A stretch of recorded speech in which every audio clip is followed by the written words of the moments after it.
Recursos especiais que têm teses idênticas podem ser julgados por amostragem. Funciona assim: é feita uma pequena seleção de recursos que representam a controvérsia, os repetitivos. A tramitação dos demais processos que tratam do mesmo assunto é suspensa e a decisão final passa a orientar todos esses processos. A ideia é acelerar julgamentos e, ao mesmo tempo, garantir segurança jurídica. Esse é um dos assuntos do Reflexões de hoje. A gente apresenta números e analisa aspectos positivos e negativos desse mecanismo. Veja quem são nossos convidados. André Macedo, advogado, nomeado juiz do Tribunal Regional Eleitoral do Distrito Federal. Professor adjunto da Universidade de Brasília, é mestre e doutor em Direito pela mesma universidade. José Guilherme Berman, advogado, professor adjunto da Pontifícia Universidade Católica do Rio de Janeiro, mestre e doutor em Direito pela mesma universidade. Em 2004, nós tivemos a criação, com a Emenda Constitucional 45, do Instituto da Repercussão Geral, no âmbito do Supremo Tribunal Federal. Posteriormente, em 2008, houve a criação do Instituto do Recurso Repetitivo. Eu queria começar com o José Guilherme para que você explicasse se há alguma semelhança entre a repercussão geral e o recurso repetitivo e no que consiste o recurso repetitivo. Essa preocupação com a quantidade de trabalho dos tribunais superiores, ela inclusive antecede a Constituição de 88 e a própria criação do STJ, ela já foi feita pensando nisso, né?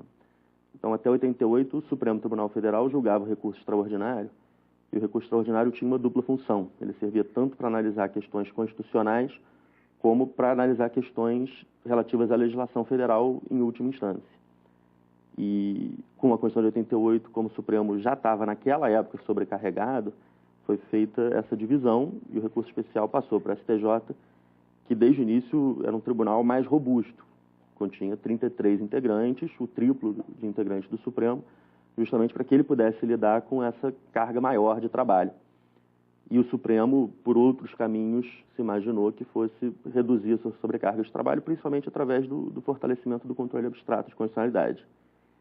E aí os anos passaram e, inclusive com o aumento da demanda e do acesso ao judiciário que você comentou, tanto o Supremo quanto o STJ continuaram sobrecarregados. Então foram apostas que não se revelaram 100% cumpridas. E aí, para tentar resolver, em 2004, no âmbito do Supremo, foram criados alguns instrumentos. O STJ queria receber também, como o STF recebeu súmula vinculante, o STJ falava numa súmula impeditiva de recursos, já se falava também em recurso repetitivo. E pela emenda 45, o STJ não levou nada. A Lei 11.672, ela trouxe o 543C do Código de 73 com essa mesma sistemática. Só que aí no âmbito do STJ, tratando da legislação infraconstitucional. É interessante também, Zé Guilherme, que o projeto do recurso especial repetitivo, como você bem disse, foi um projeto elaborado pelo então ministro do STJ, Atos Guzmão Carneiro, que teve uma trajetória de juiz de direito, desembargador no Tribunal de Justiça do Rio Grande do Sul, e ministro do STJ, e depois advogou. Ou seja, ele passou por todas as instâncias e teve uma experiência muito interessante. E no projeto, a ideia era diminuir o número de processos que se repetiam no âmbito do STJ. E voltando à sua fala inicial, Gisele, o que é interessante, a gente, com a Constituição, nós tivemos um aumento de demandas no âmbito do Poder Judiciário, aumento do volume. No Código de 73 a gente tinha uma natureza individual de demanda, depois nós tivemos com a ação civil pública, etc., uma fase da coletivização do processo, das demandas, e com a Constituição nós tivemos uma abertura muito grande, que aí veio a questão do Código de Defesa do Consumidor, o Estatuto da Criança, uma era dos estatutos, como eles dizem, e depois as demandas de massa. Então hoje o que a gente observa, os tribunais com um número elevado de processos e no âmbito do Poder Judiciário. E aí eu entro com a questão do repetitivo, ou seja, não só para diminuir as demandas no âmbito do próprio STJ, e aí eu volto à crise do Supremo, crise do STJ, digamos assim, e também no âmbito do Poder Judiciário. Então esses instrumentos, eles servem, a meu sentir, para dar uma racionalidade e efetividade no todo o sistema, não só no âmbito dos tribunais. E como é que está funcionando exatamente esse mecanismo do repetitivo no STJ? Em que medida ele consegue racionalizar, não é, Gisele, o trabalho, todo esse volume, não é, crítico que o Superior Tribunal de Justiça... Ele segue a premissa que o Zé Guilherme apontou no RE, na repercussão geral no RE, selecionar os próprios presidentes dos tribunais podem selecionar pela previsão do novo CPC e da lei anterior que alterou o Código Civil de 73. O presidente do tribunal pode selecionar 2 ou mais recursos representativos da controvérsia que tem a mesma questão de direito, que era o ponto, seleciona e encaminha para o tribunal, STJ. E lá no âmbito do STJ, o ministro, o relator, mantém aquela afetação ou não. E ele próprio, no âmbito do STJ, vendo os processos, ele pode selecionar 2 ou mais representantes, afeta e aí julga e forma a tese. Houve alguma regulamentação, então, no âmbito interno do STJ? E aí eu tenho mais uma pergunta também. Essa afetação, então, ela fica a critério do Superior Tribunal de Justiça. É o relator que aponta pela afetação, mas os demais ministros também se manifestam? Não, na verdade, o que há uma seleção a partir de temas, né? Então, primeiro, os tribunais que recebem os recursos especiais, porque o recurso especial, isso até foi discutido, se terminaria ou não, ele continua tendo um duplo exame, né? Ele tem um exame na origem e um exame quando chega no STJ. E aí os tribunais recebem os recursos e selecionam agora por temas. Então, há uma preocupação aí, não tanto com as particularidades daquele caso concreto, mas sim com a discussão jurídica de fundo, que é o tema que vai ser levado para o STJ. Então, a primeira seleção é feita no tribunal, embora o Código preveja que o próprio STJ também pode selecionar outros recursos. Isso, para mim, não fica muito claro como é feito. Acho que, na prática, vai acabar se recebendo aquilo que vem dos tribunais. E o Código até tem uma exigência hoje de que os temas sejam discutidos claramente, para que haja um cuidado nessa seleção, justamente para que os casos que chegarem ao STJ sejam casos bons, né? Sejam casos que tragam uma discussão profunda, pertinente, com todos os argumentos. Por quê? Porque uma vez julgado aquilo, aquele tema vira uma tese. E quando ele vira uma tese, ele passa a ser aplicável para os demais casos. Tem que haver indicação de relevância, tanto do ponto de vista social, econômico ou jurídico, como nós temos na repercussão geral? Gisele, essa pergunta é bem interessante, porque, na verdade, existe uma proposta de emenda à Constituição hoje, em tramitação. Ela agora, em março, foi aprovada na Câmara dos Deputados, foi remetida ao Senado, que é a proposta 209 de 2012. E essa PEC, que foi proposta, se não me engano, pelo deputado Sandro Mabel, ela visa a exigir, no recurso especial, a demonstração da repercussão geral. Então, ela basicamente... ainda não existe, Não né? existe. Isso só existe no âmbito do recurso Só existe extraordinário, no recurso extraordinário. que foi criado pela emenda 45. Né? Isso. E, assim, a minha impressão nesses pouco mais de 10 anos aí da repercussão geral é que a sistemática dos repetitivos engoliu a repercussão geral. Na prática, o Supremo Ou, também... de outra maneira, o repetitivo talvez não demande, do jeito que ele tem sido praticado, a questão da relevância. Não demanda. Não demanda. Não E, por outro lado, estou querendo ser repetitivo aqui, mas, por outro lado, o Supremo tende a considerar, com repercussão geral, aquilo que é repetitivo. Não era para ser assim. Porque a repercussão geral é um caso importante. O repetitivo é um caso que é repetitivo. Ele pode ser um caso de menor importância, mas repetitivo. Quer dizer, se o repetitivo tem relevância, então não adianta instalar a relevância no repetitivo. Eu pessoalmente, não vejo por que instalar, porque o argumento da relevância no recurso extraordinário, estatisticamente, não tem funcionado bem. O Supremo ele nega seguimento hoje aos recursos extraordinários, principalmente porque considera haver ofensa reflexa ou necessidade de reexame de fato. Só que ele faz isso quando aprecia a existência ou não de repercussão geral. Só que a jurisprudência se consolidou no sentido de que, quando ele examina a repercussão geral, ele pode examinar os outros requisitos de admissibilidade. E é muito raro o Supremo dizer esse caso não é relevante. E eu acho até normal, porque se é uma questão constitucional, dificilmente dá para dizer que ela não é relevante. Sim.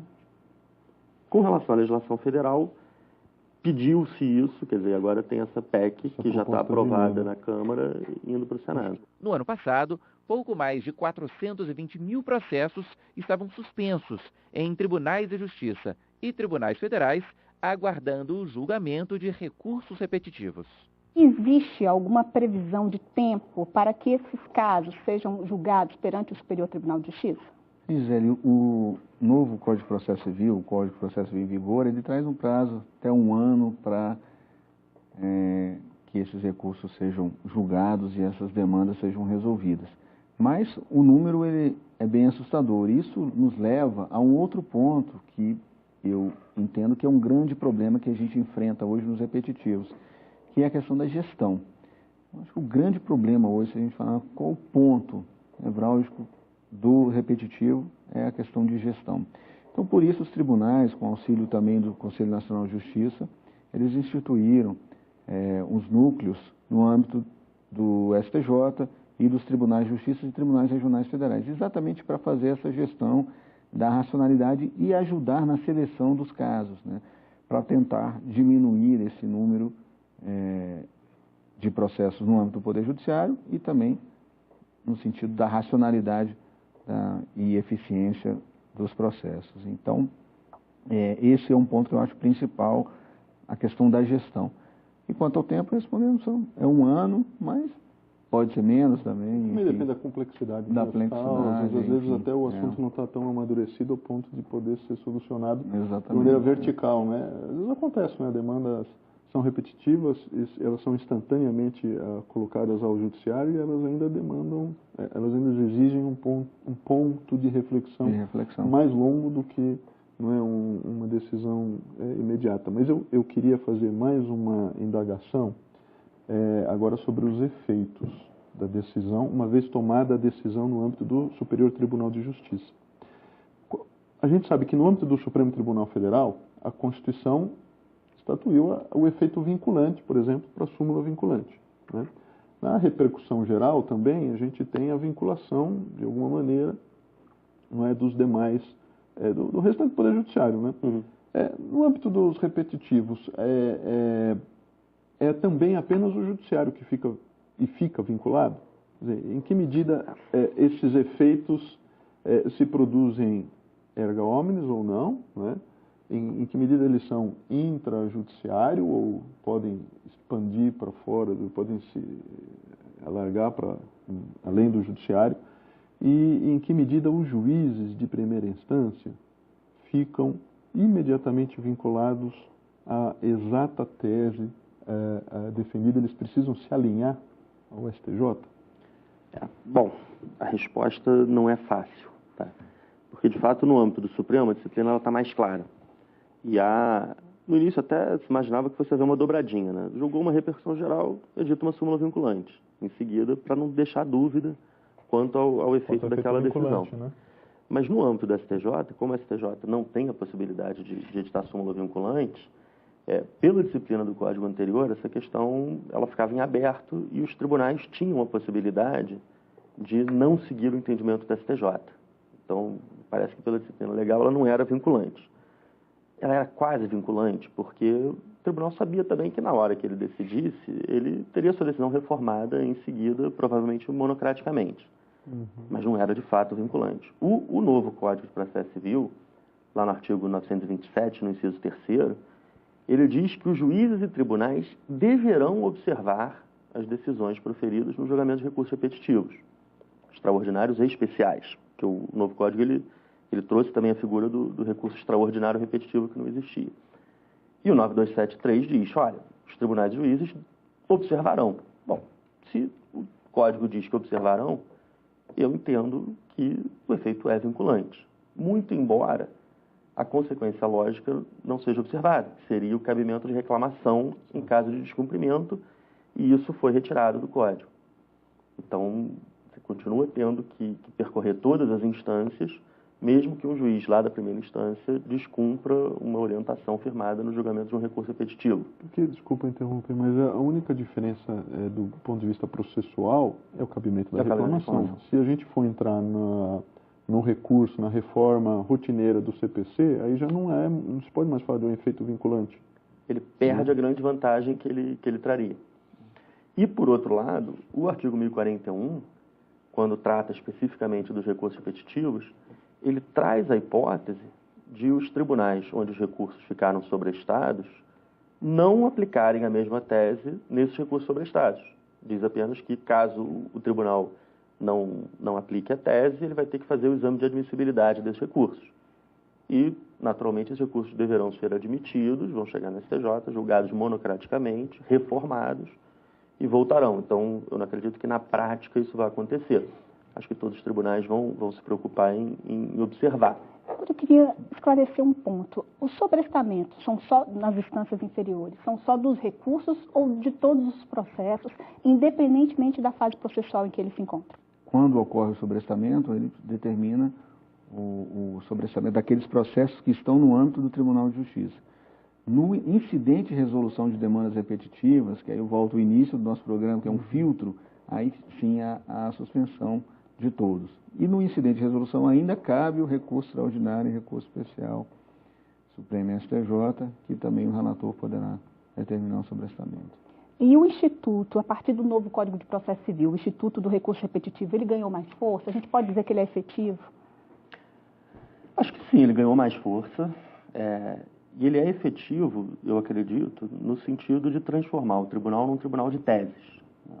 O STJ, assim como o STF, eles estão caminhando não para serem mais uma instância revisora, para olhar o caso concreto e verificar se o direito foi bem ou mal aplicado naquele caso específico, mas para afirmar uma tese de orientação de todo o tribunal, para evitar principalmente controvérsia nesses casos repetitivos, em que às vezes uma pessoa ganha, outra perde, tendo a mesma discussão. Segurança jurídica, né? Segurança jurídica. As próprias decisões do Supremo hoje, quando a gente vê a notícia no dia seguinte ou após o julgamento, acho que ninguém mais pergunta qual o efeito ou qual foi o caso, foi julgado se foi um ADIM, um RE, um HC, um mandado de segurança. É verdade. O Supremo firmou a tese, ontem ninguém questiona mais. E aí eu volto à questão do efeito vinculante no STJ. Eu acho que o próprio papel constitucional do STJ já dá esse... que ele tem um papel constitucional de uniformizar a legislação infraconstitucional. Então, eu não preciso questionar se tem um efeito vinculante ou não. Isso eu trabalhei um pouco quando fiz a tese de doutorado e, enfim, estaria sendo injusto se eu dissesse o contrário aqui. Mas, de fato, há essa discussão. É uma pergunta, como bem disse Zé Guilherme, muito difícil. É inerente já à posição deles, né? Na verdade, é algo imanente à posição desses dois tribunais, tanto do Supremo como do STJ, né? Exato, proferir decisões que permitam evitar a fragmentação do direito permanente, né? Porque é claro que a gente tem sempre essa fragmentação decorrente das várias decisões judiciais, não é? Que vão reelaborando o próprio direito, né? Mas em algum ponto isso precisa terminar, e ele termina justamente nessas instâncias, não é? Uma instância que, no caso do STJ, é a de uniformização da legislação brasileira. Então, acho que seria nesse sentido, não é, a sua tese, não é, na sua obra, que é justamente resgatar esse papel constitucional que o STJ tem. Exato. E tive cuidado também, André, de analisar todo o debate da Assembleia Nacional Constituinte quanto esse ponto, e a gente analisando, se você analisar, todas as discussões da criação do STJ, elas caminham nesse sentido, sabe? De um tribunal com o papel de uniformizar a legislação infraconstitucional. Como o Zé Guilherme Berman disse no início do programa, a crise do Supremo e a criação do STJ. Então, um recurso especial nada mais é do que um recurso extraordinário com um papel infraconstitucional, né? Tanto que é um recurso de natureza extraordinária. Como superar essas teses que são fixadas diante do dinamismo, né, que nós temos no direito? Como é que é possível romper esse critério, né, já que esse entendimento ele deve ser observado pelos tribunais? De que forma fazer com que uma nova tese chegue a ser avaliada pelo STJ? Pois é, o novo código ele trouxe dois institutos próprios do direito inglês e americano, que são formas de raciocinar a partir de precedentes, que são a distinção e a superação, o distinguishing e o overruling. E isso muda um pouco o trabalho do advogado, né? Porque muitas vezes o advogado que quiser chegar no STJ com um caso, em vez de brigar contra a jurisprudência, ele vai precisar mostrar que o caso dele tem uma particularidade que o diferencia daquela tese que foi firmada, por alguma razão. E isso é um trabalho muito mais no detalhe ali do que o trabalho normalmente que se faz quando se prepara um recurso especial pensando só na tese. E o outro caminho é a superação do precedente. E o Código ele foi cuidadoso no sentido de prever que a jurisprudência ela tem que permanecer coerente e relativamente estável, mais permeável às mudanças. Então, as mudanças são feitas através desse processo de superação. Não há um impedimento para que novos recursos cheguem, mesmo que seja em sentido contrário. Esses recursos vão precisar chegar. E aí vai caber ao tribunal a sensibilidade de ver o momento em que é hora de rediscutir aquela questão. De falar, olha, a gente firmou essa tese aqui 15 anos atrás, mas, enfim, estamos recebendo aqui um número significativo de recursos, talvez seja a hora de rever. Ou estamos recebendo muita crítica na doutrina, e o papel da doutrina é muito importante nisso, de criticar a jurisprudência e forçar a revisão desses posicionamentos, para que eles admitam os recursos. O Código prevê que isso tem que ter ampla publicidade, que é facultada a participação de amicus curiae, de audiências públicas, justamente para que as teses não fiquem congeladas no tempo, já que uma das funções da jurisprudência é justamente atualizar o direito. Né? O trabalho do advogado e daqueles que atuam nessas cortes, né, ele passa de quantitativo, né, a gente está transformando para qualitativo. Né? Como o Zé Guilherme Berman disse, a figura do amicus curiae, as audiências públicas, né? Isso para dar legitimidade também à tese que está sendo construída e formulada. Democratizando o debate também. Democratizando o debate, dando mais legitimidade à tese. Enfim, essa mudança de qualidade, de quantidade para quantidade, acho fundamental. Até para a própria OAB, para nós como advogados, repensarmos o papel do advogado na atuação. Isso tem um reflexo também na formação, nós que somos professores, dos bacharéis, e, em síntese, na cultura jurídica.